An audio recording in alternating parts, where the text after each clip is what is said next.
Dengar ya Pak ya? Pama. Yang boleh minta. Mang Tacan. Terus Mam. Betah. Tinggi sekali nih. 1 tahun kan.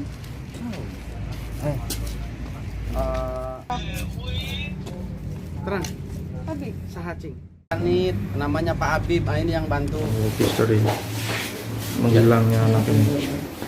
Ya, terima kasih. Jadi 1 tahun yang lalu, tepatnya 1 hari menjelang Ramadan, bahwa orang tua atau ayahanda daripada ananda kita ini menyampaikan pelaporan baik kepada Polres Tasikmalaya maupun kepada KPAI. Kemudian upaya-upaya juga pun sudah dilakukan kepolisian maupun KPAI dengan jajaran yang ada. Tetapi memang pada saat itu hasilnya sangat minimal, sehingga berbulan-bulan kami tidak bisa menemukan. Tapi alhamdulillah hari ini 1 minggu menjelang Ramadan kami mendapatkan informasi dari Polres Kota Tegal mendapati bahwa ananda kita ada di sini.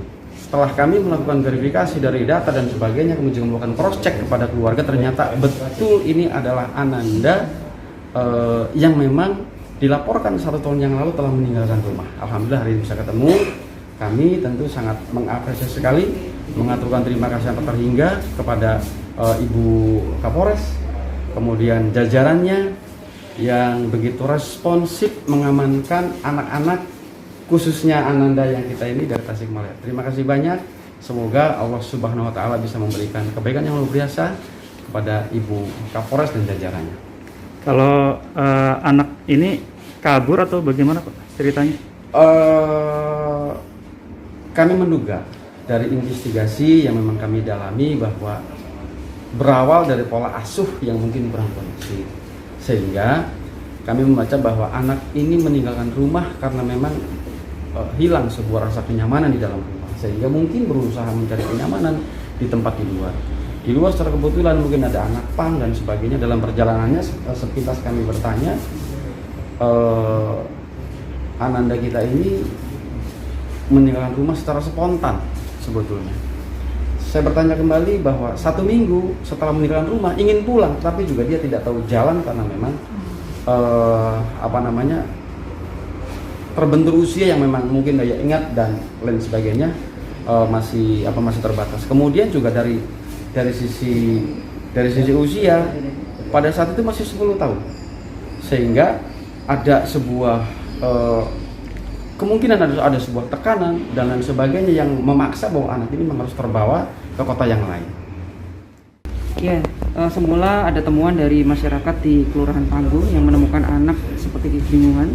Kemudian oleh masyarakat tersebut dibawa ke Polres Tegal Kota, dan di sini kami langsung melekat unit PPA, unit pelayanan perempuan dan anak yang ada di jajaran Satreskrim Polres Tegal Kota, karena mereka memiliki salah satu tupoksi, yaitu memberikan perlindungan dan juga sekaligus penegakan hukum terhadap segala hal yang terkait dengan perempuan dan anak.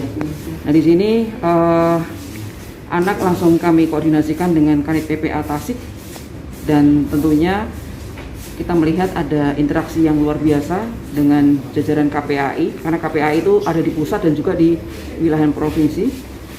Mereka ternyata sudah memiliki laporan bahwa anak ini sudah hilang kurang lebih setahun yang lalu, sehingga ketika kita informasikan dengan unit PPA di Tasik, mereka langsung menginformasikan ke KPAI setempat, dan mereka yang datang menyebut ke Kota Tegal ini untuk dipulangkan ke orang tuanya. Nah, tadi kita mendengar bersama bahwa si anak ini, anak korban, ketika berdialog dengan kami menyampaikan bahwa dia sudah tidak memiliki orang tua, mereka sudah meninggal semua. Nah, ternyata catatannya berbeda dengan yang disampaikan oleh KPAI.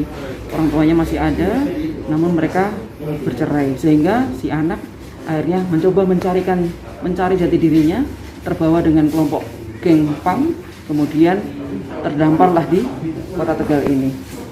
Jadi kurang lebih setahun. Nah, tadi kita lihat, kita periksa kesehatannya, ada indikasi-indikasi yang bersangkutan mungkin pernah jatuh atau mengalami kekerasan. Sehingga nanti ketika dipulangkan ke Tasik, tidak langsung diserahkan ke orang tua, tapi dilakukan dulu pemeriksaan secara fisik maupun psikis.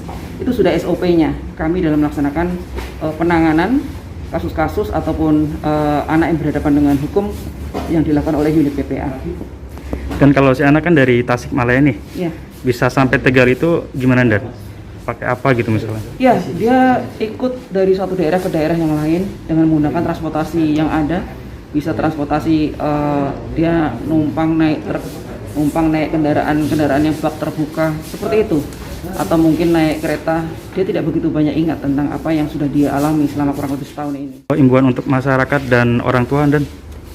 Himbauan untuk masyarakat, saya sangat berharap masyarakat betul-betul, terutama para orang tua, dengan kondisi pandemi COVID seperti ini, meskipun kita harus berupaya untuk memulihkan ekonomi keluarga, tapi jangan lupa anak-anak butuh kasih sayang. Jangan biarkan mereka hidup dengan dunianya sendiri. Tetap kita hadir untuk memberikan satu bentuk kasih sayang kepada anak.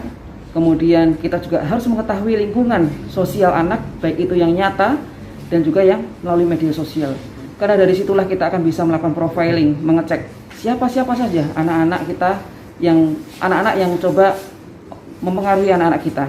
Artinya dulu kita bicara hanya dengan sebuah pagar, anggota keluarga kita di rumah sudah aman. Tapi dengan adanya sekarang teknologi, semua menggunakan smartphone, dia tidur pun bersama-sama dengan pelaku kejahatan. Jadi sekali lagi saya himbau untuk selalu memberikan yang terbaik, kasih sayang yang terbaik untuk anak-anak kita dimanapun Anda berada. Jangan lupa follow, like, dan subscribe sosial media Tribun Jateng.